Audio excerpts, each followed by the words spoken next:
Saravá todo dia, saravá todo mundo, saravá, jogo de damas, bem-vindo ao Jogo de Damas. Quem ainda não assinou, assina o canal, divulga a gente, vem aqui com a gente acompanhar.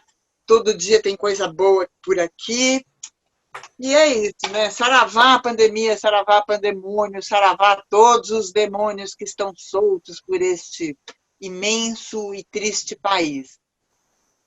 A gente tem andado um pouco em descaminhos, né? Por conta principalmente da questão da justiça, né? A justiça ela passou a ter uma outra conotação dos governos quase pós-petistas, né? Do processo do mensalão para cá, a justiça começou a agir de uma forma não muito usual, para não dizer de uma forma injusta. E o símbolo máximo disso foi a Lava Jato, né? Esse projeto de poder, na verdade, porque não tinha nada de projeto de justiça, era um projeto de poder, hoje está muito claro isso, teve o seu muso, né? Teve o seu muso aí alçado, né, ao estrelato, que foi Sérgio Moro. Hoje a gente vai conversar com Tarsis Prado Júnior, que escreveu um livro sobre esta figura, né, emblemática do lavajatismo, que é o senhor Sérgio Moro. Moro, o herói construído pela mídia. Saravá, Tarsis, bem-vindo ao Jogo de Damas. Obrigado pelo convite, Niobe. Um prazer estar aqui contigo. Prazer estar aqui com todos os seus internautas, né, os seus assinantes, enfim, né, todo mundo que prestigia o seu canal. Muito obrigada, uma honra para a gente. Tarsis, pelo título do teu livro, né, na verdade, assim, muito já se escreveu sobre Sérgio Moro, né, sobre Lava Jato. Eu queria saber qual foi o mote que te fez escrever esse livro e se diferenciar do que já havia sido escrito sobre Sérgio Moro. Porque realmente ele é uma figura muito rica, de várias facetas que podem ser exploradas. Eu queria saber qual foi o mote que te seduziu e por quê, né? Como é que foi isso?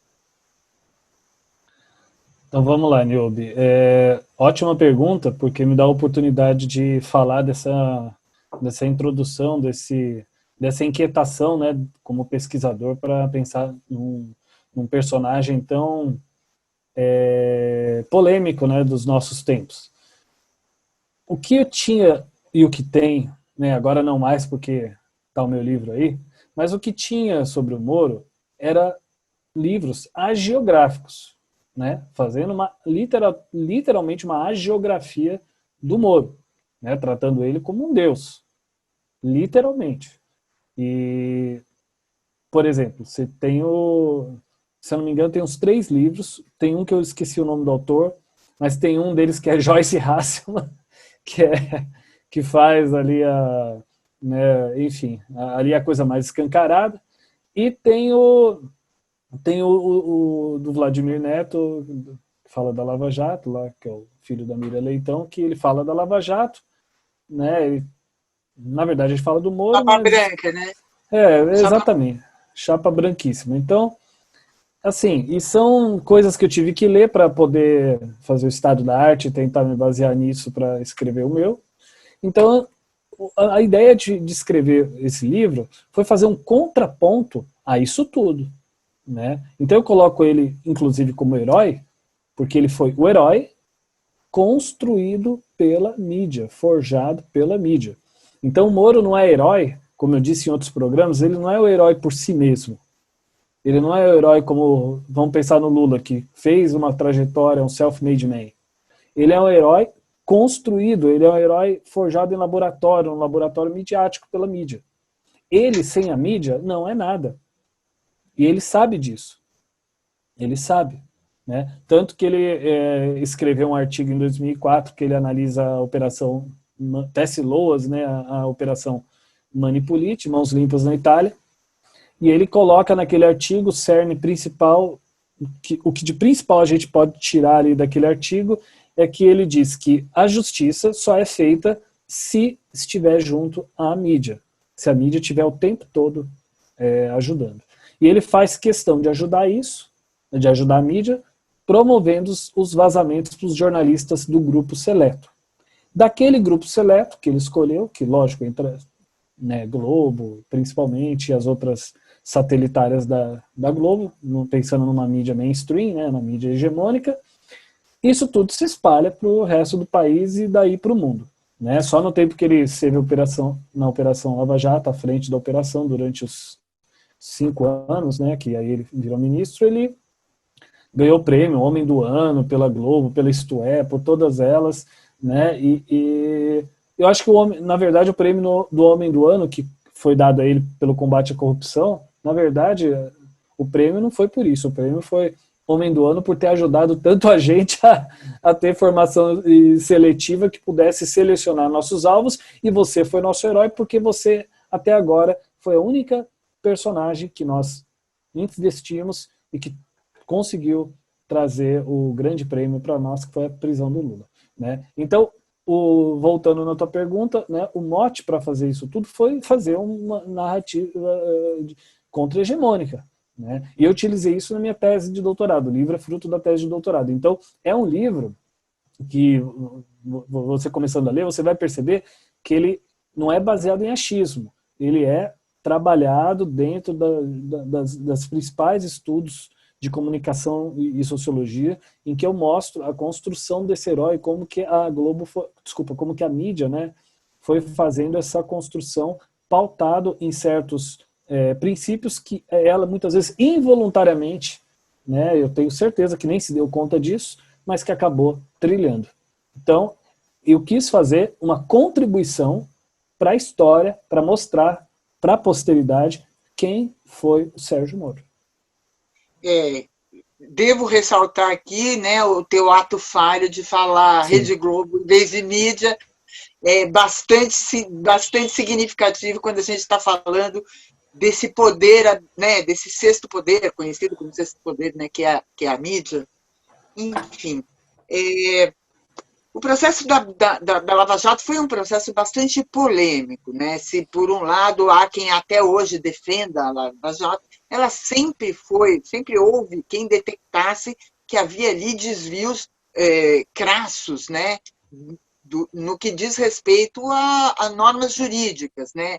A atuação jurídica dela.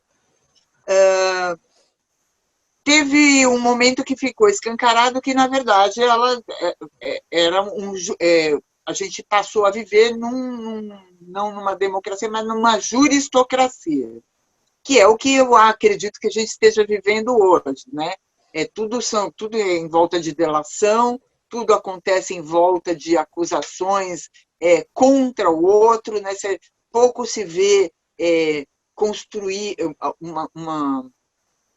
uma construção, né, uma contribuição, um elogio. Hoje a gente vive realmente essa polarização por obra e graça da Lava Jato, né? Foi ela que instituiu, né, esse tipo de debate.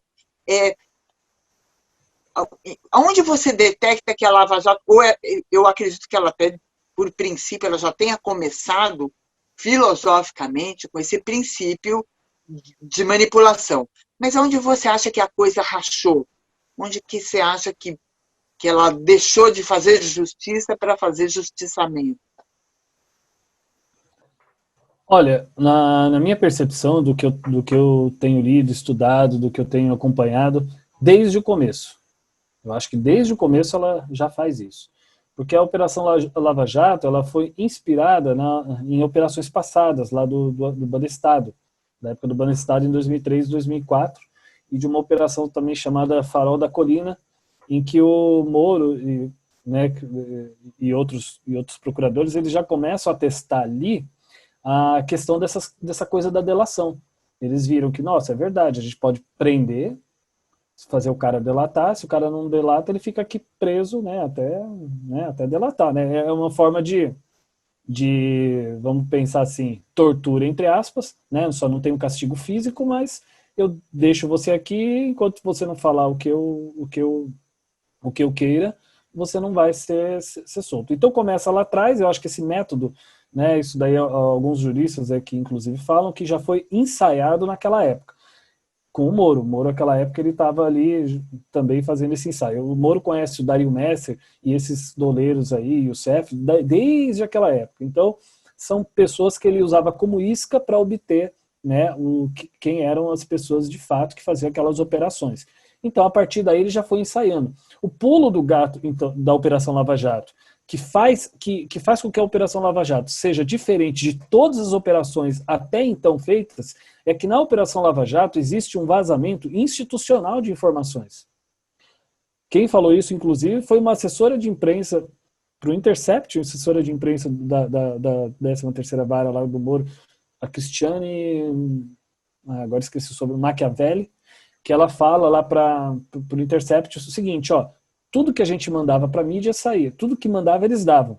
Então, assim, se você pensar o papel de um jornalista, você é jornalista, né, Niobe? Então, qual é o nosso papel? Né? A gente aprende desde a universidade. Ouvir um lado, ouvir o outro, tentar deixar a coisa equânime, né, direito de resposta, mesma proporção, ver os dois lados. Você vai, né, procurar, investigar, e dali você tirar algo que se aproxima de um fato. Né? Eu até sou crítico daquela coisa do fato. O fato é relativo. Eu acho que, né, um acidente que você vê, você nunca viu um acidente, você vê um acidente pela primeira vez, você acha que aquilo é um absurdo. Um socorrista que está acostumado a ver aqueles piores acidentes vai achar que aquilo ali é café pequeno. Então, tirando essas gradações do que a gente pense do que é um fato e da dimensão que a gente dá a esse fato, esses jornalistas publicavam tudo que a Lava Jato mandava, sem filtro, sem investigação, do jeito que vinha, cru. Ou seja, a mídia se comportou como uma assessora da Lava Jato. E aí a mídia viu, nossa, né, a Lava Jato então começou a ter todo esse fervor midiático por conta disso. E aí tinha o Moro, que se diferenciou talvez dos outros, porque o Moro é um cara que, assim, se você analisar ele é muito frio. Você vê que ele vai na CPI, foi no Congresso várias vezes, os caras xingam ele, falam, colocam ele na parede, qualquer outra pessoa teria um surto com o que os deputados falavam ali na frente dele, chamando ele de ladrão, inclusive. E ele fala, ele assim, bem cortês, ele fala, não, não vem ao caso, o que ele mais fala, não vem ao caso, né, tergiversa, fala que de repente não foi ele, fora de contexto, duas grandes frases do Moro, duas grandes expressões, não vem ao caso e fora de contexto. Então, com essas duas senhas discursivas, ele cai, sai de todos os nós que colocam pela frente. Então, com um cara desses, imagina, a mídia só teve a ganhar, então ela elegeu, ele falou, não, esse é o nosso herói. E ele começou a fazer esse trajeto do herói. Porque o herói, aí eu coloco no meu estudo, o herói, tem um grande estudioso dos mitos chamado Joseph Campbell. Ele tem um livro famoso chamado O Herói de Mil Faces. Ele estudou, o Campbell estudou as histórias dos mitos, né, tanto o mito, né, tanto a mitologia greco-romana quanto a hindu, enfim, os americanos, os primeiros americanos da América do Norte, né, os primeiros índios ali, os índios navarros, e ele estuda todas essas histórias, ele mostra com uma riqueza de detalhes o seguinte, que em todas as histórias que existe um herói, o herói tem o mesmo caminho. Qual é? Ele sai de um mundo comum, né, então é a partida, ele começa a passar por diversas provas na sua vida, então são os limiares, que ele chama, e ele tem o retorno com o elixir. Claro que no meio dessas três tem vários estágios, são 17 estágios, encontro com a deusa, o pai como salvação, enfim, e aí ele retorna com o elixir. O Moro, eu coloco lá no livro, que ele cumpriu esse papel. Ele sai de um mundo comum qual é? O mundo comum da justiça, de uma classe média, né, que vê ele como um dos seus, porque ele tem o physique de rôle, né, que é uma expressão em francês que fala que ele tem a cara daquele grupo, né, ele personifica, né, literalmente aquelas ideias. Então ele sai de um mundo comum da classe média, se aventura em mundos fantásticos, como diz o Campbell. O mundo fantástico é o da política, ou seja, algo que ele não conhece, então ele vai lá, ele vai tentar descobrir, e ele vai vencendo um após o outro. Então ele, se todos começam a ver anteriormente que, nossa, tudo que tentaram até agora não conseguiram prender os poderosos, olha só, ele está conseguindo, meu Deus, como esse cara é bom. E ele volta, então, depois de passar por diversos limiares, ele volta com o que o Campbell fala que é o Elixir. Ele volta com o Elixir, que é o prêmio, que é a prisão do ex-presidente Lula. Então ele é o cara que conseguiu. O Joaquim Barbosa, no Mensalão, é o que eles achavam que tinham chegado mais perto de conseguir. Mas falhou. Né? Então, o Moro, ele é um herói que ele faz. O Moro é um herói CEO. O Moro não é um herói revolucionário, a la Che Guevara, a la, né, sei lá, qualquer outro aí que você queira colocar na história que ele revoluciona, sei lá, Mao Tse Tung. Não é o cara que muda o eixo. Ele é o cara que cumpre. A Globo não precisava de um revolucionário, aliás, ela nunca quis um revolucionário. A Globo, né, e a mídia hegemônica, e aqui eu acho que eu fiz um outro ato falho aqui também, que também corrobora, porque a Globo é a principal, né? A Globo é hegemônica e a partir dela os outros vão só reproduzindo, não tinha contraponto. Aliás, Niobe, nesse tempo todo, praticamente não existia, só na mídia independente. Eu falo no livro das poucas vozes da mídia independente que chegaram a fazer um contraponto, eu falo. E até um capítulo que eu coloco assim, e, né, que nem todos, né, disseram sim ao herói Moro, né? Nem todos. Então, assim, você teve esses contrapontos, mas são muito pequenos. Agora, vendo a Lava Jato, vendo o Moro agora, no ano de 2020, a gente pensa que será que foi tudo isso? Foi. Né? Todos nós estávamos vivos em 2016, a gente viu. E uma coisa, Niobe, só para fechar aqui, né, para já te passar a palavra, uma coisa é falar no Moro, não sei, pelo que eu vi o telefone de vocês estão de São Paulo, né? Vocês estão em São Paulo? Sim. São Paulo. Então, uma coisa é falar do Moro em São Paulo, Maranhão, Espírito Santo, Piauí, Ceará. Outra coisa é falar do Moro no auge da sua popularidade em Curitiba, que é onde eu estou. Então, falar do Moro, do jeito que eu estou falando, mostrar outra face do Moro aqui, você não tem noção. Aqui ele é Deus. Imagina, Tarcísio, imagina que a barra que você não enfrentou aí. Enfim, várias coisas interessantes que você falou, mas uma me chamou a atenção sobre a gente como jornalista, a gente sabe que aquilo que você falou sobre os fatos, na verdade, nunca são fatos, eles são interpretações, cada um interpreta, lê de acordo com os seus referenciais, né? De acordo. Agora, obviamente, existe uma congruência de que se o carro capotou, todo mundo viu que capotou. Agora um vai culpar o transeunte que estava passando, o gato que passou, enfim, as subjetividades do fato. Acontece que lei, por mais que ela seja passível de interpretações, né, a letra da lei ela é muito clara. Teve uma frase do juiz do TRF4, compadre do Moro, que ele fala que ele agiu fora da lei por um bem maior, que era prender o Lula, que seria soltar o Lula, aliás. Ele agiu fora da lei para preservar um perigo maior, que seria soltar o Lula, que era a história lá do HC. Ou seja, ele fala, um desembargador fala que agiu fora da lei, nada acontece, nada se mexe, continuamos nós aqui xingando uns aos outros, brigando com o Bolsonaro. Você, no teu livro, assim, como é que fica essa questão do Moro ser um juiz, né? Como é que fica essa questão da lei, da Constituição, enfim, que foi tão aviltada durante a Lava Jato, né? Que foi tão, ela sempre foi, obviamente, né? Não foi um fato inaugural, mas nesse nível, né?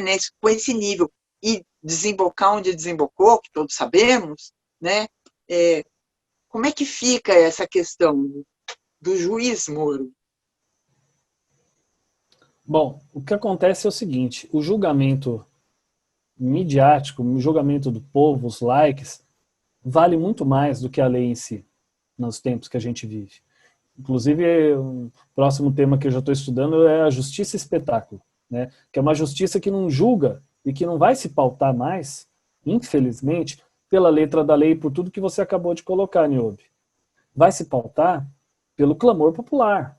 Né? Então você pensa, hoje estamos em 2020, amanhã, né, dia 18, é o julgamento do Dallagnol, enfim, Dallagnol. Dallagnol, das coisas que ele fez lá. Isso seria impensável, ele jamais teria ido para um julgamento assim, foi adiado 40 vezes. Seria impensável nos anos de ouro da Lava Jato, que foi 2014 até 16, né, 16 acho que foi o auge. Né? Então, assim, o Moro e essa turma toda, eles julgam de acordo com o convencimento deles e depois eles procuram, né, o que passa essa impressão, né, procuram a letra da lei para tentar consubstanciar aquilo que eles já acreditam, né. E esse O desembargador... Dallagnol fala isso, né? Que eu tenho convicção, eu não preciso prova.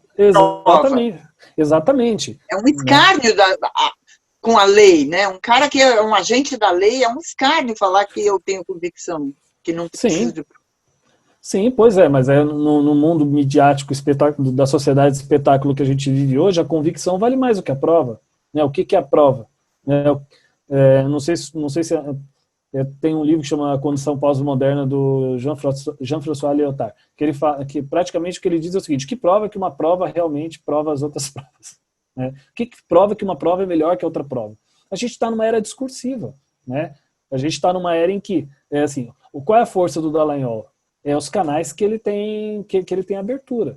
Então, por exemplo, ele está todo dia na Globo, ele está agora numa entrevista, um pouco antes de entrar aqui com vocês eu vi, ele está numa entrevista no UOL, ele tem uma abertura que nenhum outro consegue ter.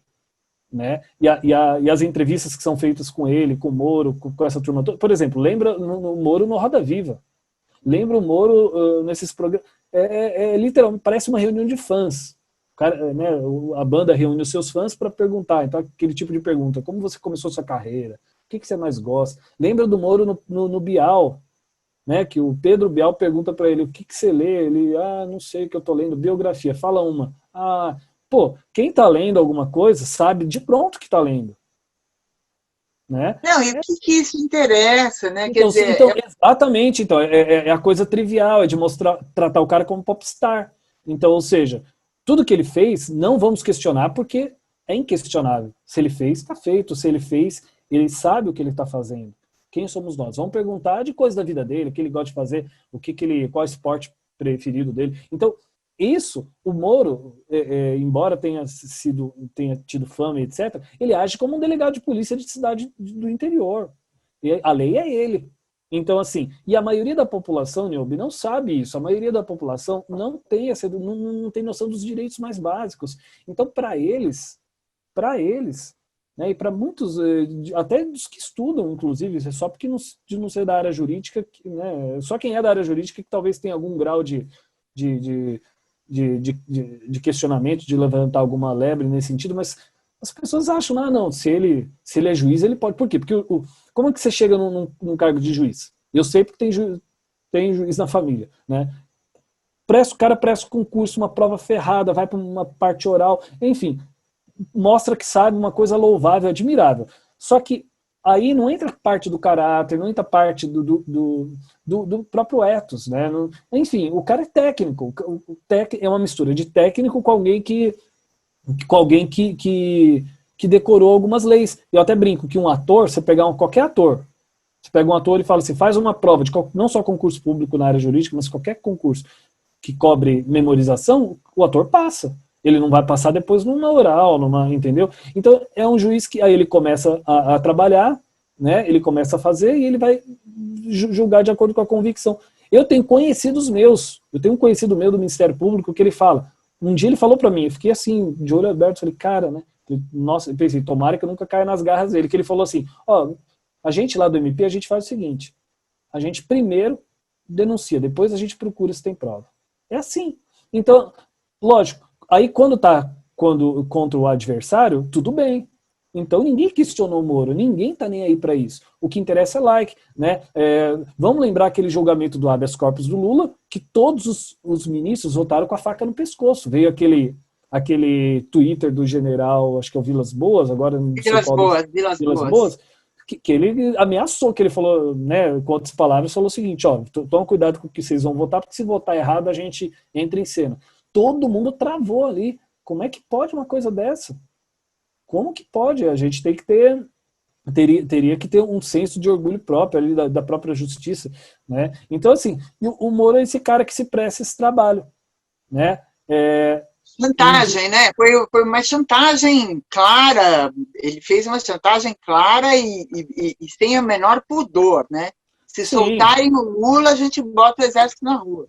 sim. Não, eu acho que mais de tudo isso que aconteceu, que eu coloco até no livro, aquela questão do herói passar o limiar, eu acho que o auge do Moro foi ter interrompido as férias para entrar com tudo, para mexer os pauzinhos, para tirar aquela decisão do Favreto, quando daquele desembargador que resolveu soltar o Lula quando foi dar plantão na ausência do... Quando ele não tinha, o caso já não estava mais na mão dele, né? Exatamente. É um desvio de função ali absurdo, Sim, escancarado. sim. E você quer ter uma noção? Deixa eu só te falar uma coisinha. Você quer ter uma noção do heroísmo do Moro? Pouca gente soube no Brasil. Outro dia estava tendo aqui em Curitiba uma manifestação de taxista contra os Ubers. Os Ubers. Sabe o que os taxistas fizeram? Eles não foram na prefeitura. Eles foram lá na Justiça Federal pedir para o Moro ajudar eles. O que taxista, o que o Moro tem a ver com a questão comezinha da cidade?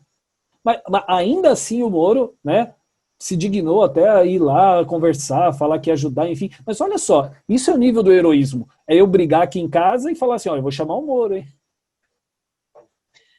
Tarsis, a gente está falando de uma personagem que alcançou assim, um patamar, né, esse patamar de herói nacional e de justiceiro e de, enfim, ele lembra muito Collor, né, aquela coisa da figura bonita, né, o cabelo engomado, de terno, bem arrumado. É o sonho de toda a classe média, né, de ser uma pessoa, aquilo é uma pessoa decente, né, na cabeça burguesa. O que deu errado? Porque agora o Moro caiu em desgraça. Qual foi esse ponto de inflexão? Bom, o que deu Na tua errado foi... opinião, obviamente, deixar claro, como falamos, é a nossa opinião. Na Sim, tua opinião, sim. o que deu errado?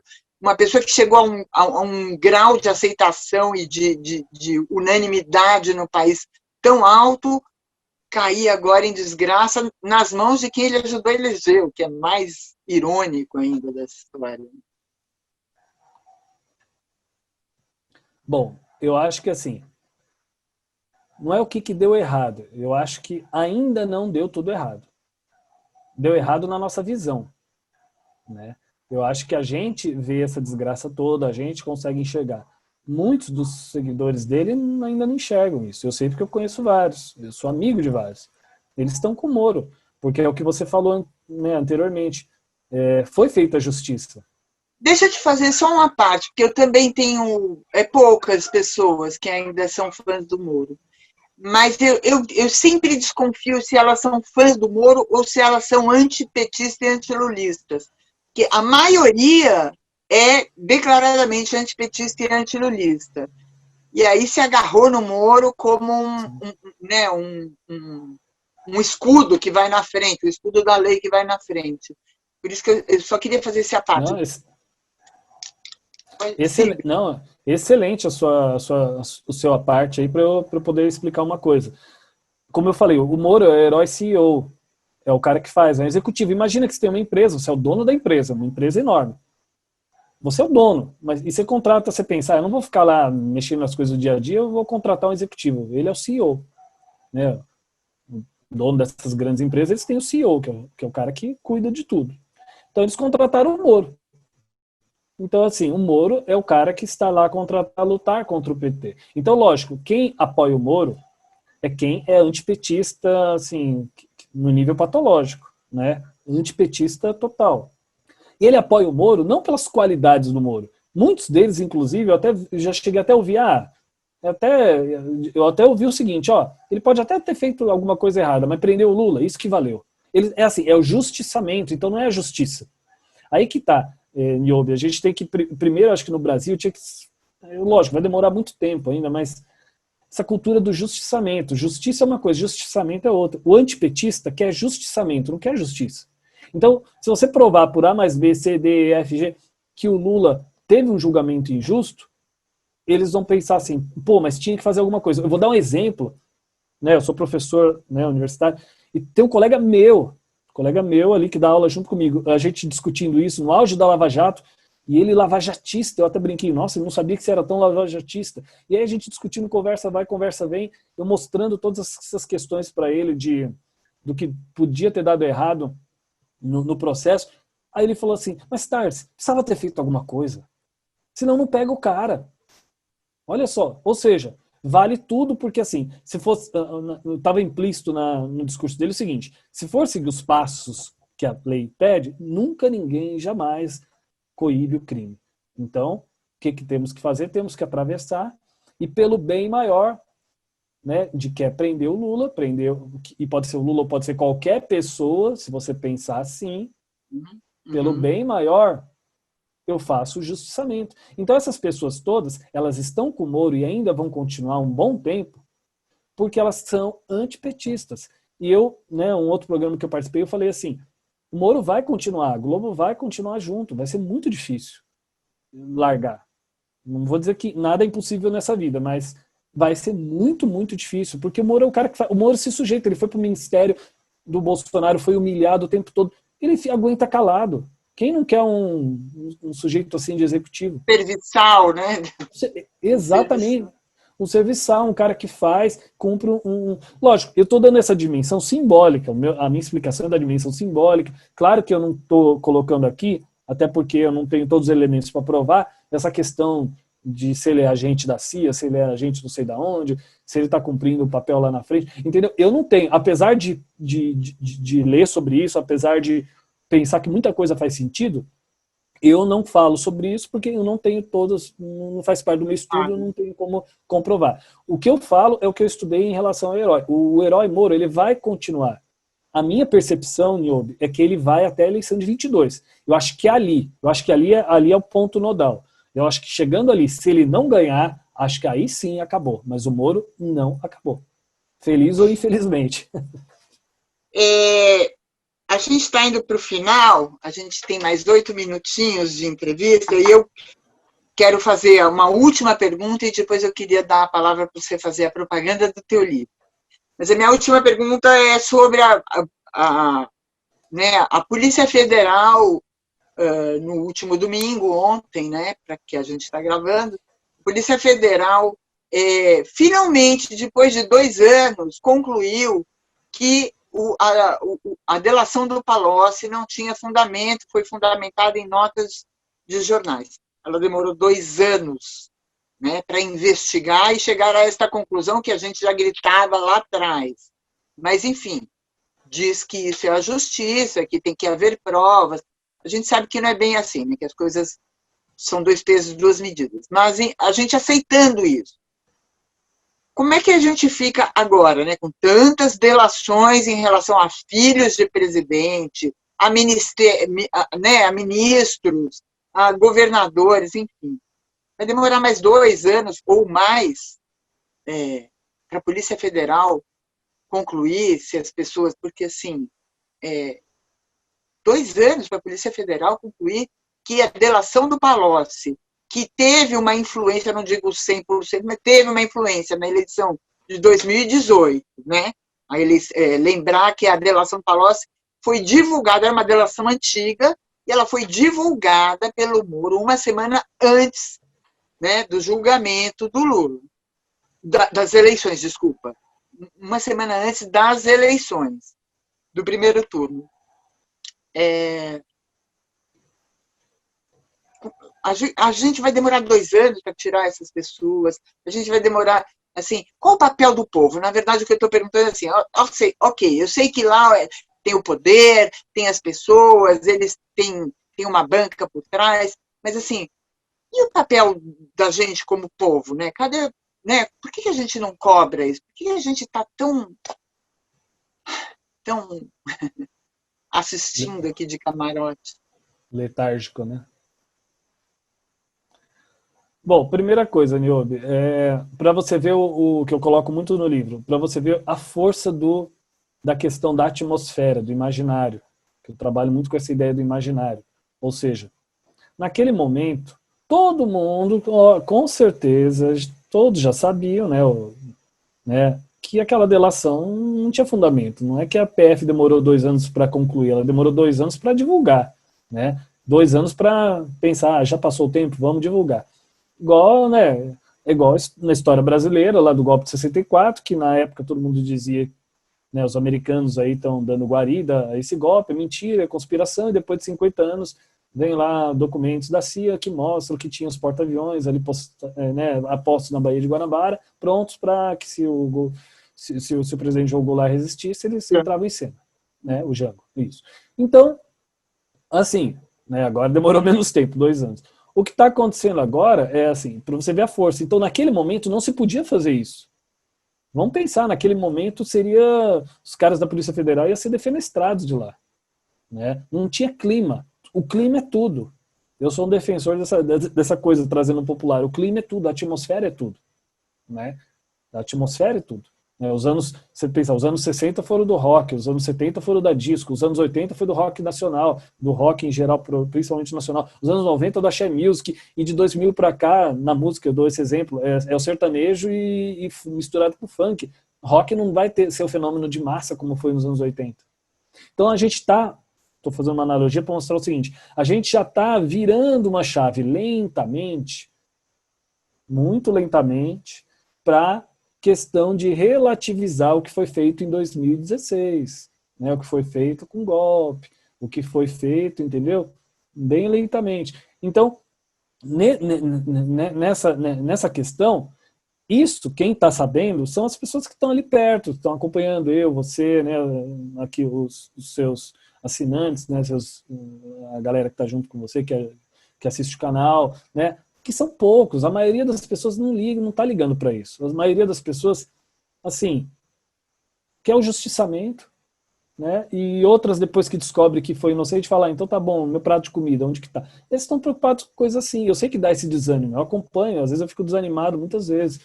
Mas a gente teve sorte ou azar, né, pensando, né, nesse governo aí, no momento mais propício para ver a virada tá na pandemia. E todo mundo tá tendo que ficar em casa. Eu acho que há uns meses atrás, há uns 2 meses atrás, eu acho que era o momento de ter ido para a rua mesmo. Eu acho que se criou as condições, o caldo, né, de cultura para ir para a rua. Só que até nisso o governo que está aí está tendo sorte para ele, né? E, inclusive está se apropriando tá agora se apropriando do benefício da renda lá, do auxílio emergencial, para angariar a popularidade dele, e está dando algum efeito segundo as pesquisas.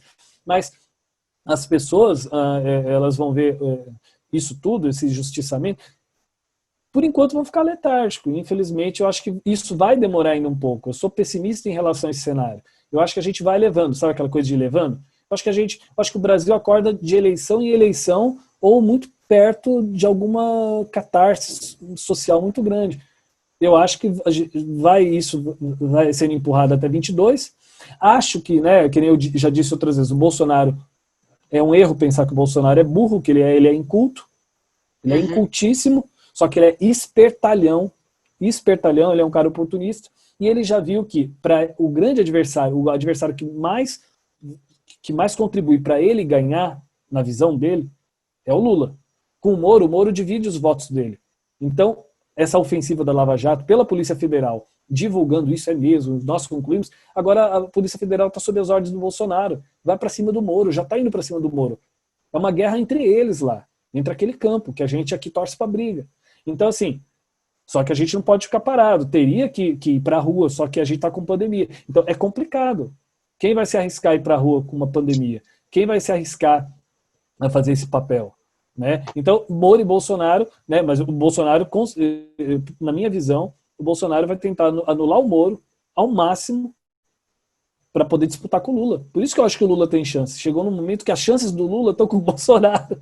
Né? Isso meio que ficou uma contradição, porque a própria oposição, que é muito pequena, não está conseguindo ter força. E parte dessa força também, só para concluir aqui, é que não tem um líder capaz de... O Lula está com 74 anos, em pandemia ele não pode sair. Ninguém vai deixar um cara de 74 anos saindo por aí em plena pandemia.